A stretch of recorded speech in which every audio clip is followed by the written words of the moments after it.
on Women of the Federal University of Bahia. I am acting now as the convener for the Latin American Hub, which is situated, which is headquartered in Salvador, Bahia, at the Federal University and at NAME.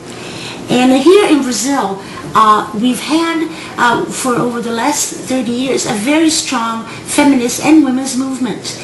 And it's been brought important changes and to women's rights and to the situation of women in Brazil. But the participation in this movement has also been a process of empowerment. It's also been a process of empowerment for women, both in an individual as well as in a group level. And based on this perspective of the strength and the energy of the feminist movement, we have decided that our Latin American Hub would concentrate on this perspective, on the collective side of the collective action as an aspect and as a process, as a pathways towards women's empowerment. And this is consonant with our perspective on empowerment. We like to think in terms of liberating empowerment, which looks at not only empowerment as a process in an individual level, which is a process by which women gain greater control over their lives in making decisions which are of greater impact in their lives, but also we like to look at the notion of empowerment as a process by which women destroy or eradicate or transform the patriarchal structure of society. And in Latin America, we've had a very strong patriarchal order until recently. We're beginning to be able to change it, and this has been very exciting with the important movements that have occurring all over Latin America and in Brazil in particular. The focus, however, on liberating empowerment leads us into working primarily in the area of collective action, special movements, special campaigns to transform this patriarchal structure and to create opportunities for women to empower themselves.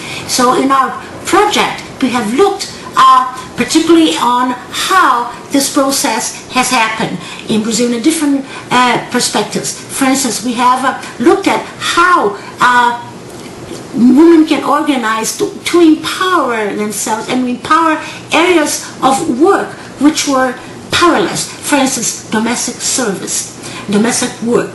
And we have looked, for instance, in our research at how women have organized, domestic workers have organized to change the Constitution and to bring in the passage of a legislation which creates or enlarges women's rights, domestic servants' rights in work. And so this is an important area of our works, to look how domestic workers have organized and what has been an impact on legislation from this perspective, and what has been the impact on their lives from participating in this movement. And we have also looked at how women have organized to change the political structure of our society, particularly to reform it so as to create more parity for women and men in the elective positions. So we have looked particularly at the system of quotas in Brazil and how women have organized to bring a change in that. And we participated, organized a seminar that happened right in Congress in Brasilia, precisely on the week when Congress was discussing political reform. And we had an international seminar that we organized together with the Commission on Women from the Brazilian Congress. And it's interesting enough that right at that week, while we're discussing the importance of having closed lists to guarantee more women being elected, was precisely in that week that all the discussion about political reform, about closed lists, was voted down. So it was, in a way, sort of a letdown for us who were organizing all this important seminar. But at the same time, we took our struggles not only to two other arenas, and were able to organize during the preparation of the conferences that were happening all over Brazil in preparation for the national conference that would happen in Brasilia. This was back in 2007, and we're able to include, the different states, the different state conferences in preparation to this national conference, the issue of quotas and the issue of enlarging women's participation in the political sphere. And this was voted in the national conference. It was included in the national plan of public policies for women, which was an important, I think, an important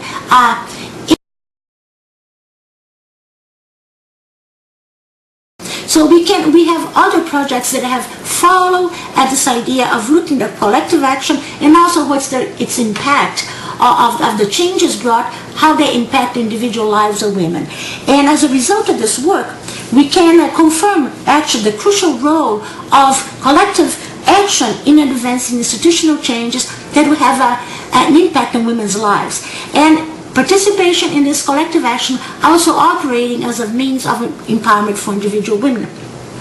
We have found that cross-generational wise important changes that we can see the process of women's empowerment advancing in terms of changes in legislation, in terms of women conquering new spaces in the labor market, in the educational system, and even in coming to important positions in government.